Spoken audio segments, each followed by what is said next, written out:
Assalamu alaikum wa rahmatullahi wa barakatuh. Welcome back to our series of Know the Sahaba.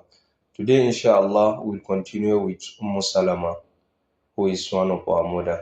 Her full name is Hind bint Hudayfa ibn Mughira. She is from the tribe of Banu Makhzum and she is the foster sister of Ammar bin Yasir.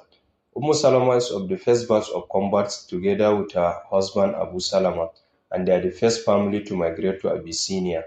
In an, and in Abyssinia, Salama was born. They came back to Mecca after some time, and when migrating to Medina, her tribe stopped her together with her family. Abu Salama was then left alone to go. The child Salama was then also forcefully taken from his mother by the tribe of her husband. Salama remained without a child and husband. She was so depressed until eventually they allowed her to migrate. She went toward Medina without any guide, only she and her little son Salama. When she reached Tan'im outside of Mecca, she met Usman bin Talha and he asked her where she is going. She said to Medina, and he said no way she is going alone. He will accompany her. He will walk with them until it's time to stop. He will tie the camel and go and sleep under a tree. When it's time to go, he will tell her to ride the camel and he will turn away. When she got on the camel, he will then lead the camel and go. This continues for about 2 weeks until they reach the outskirts of Medina. Usman returned and she went and reunited with her family. And Salama said, by Allah, I have never seen any honorable Arab like him.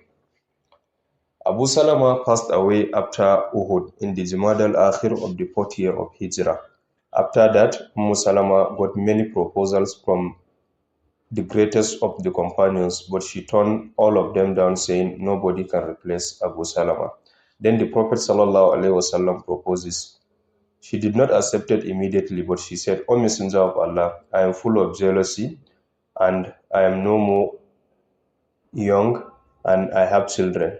The Prophet then replied, as for your jealousy, I will make dua to Allah to remove it from you. As for your age, I am also old as you.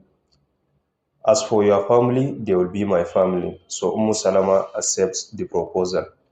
The marriage took place in the Zulqada of the 4th year of the Hijrah, and she lived in the house of Zainab bint Khuzaima, who had passed away.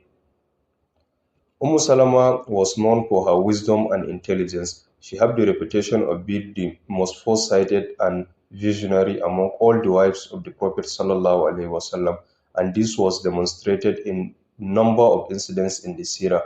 Of them is the famous incident of Hudaybiyah.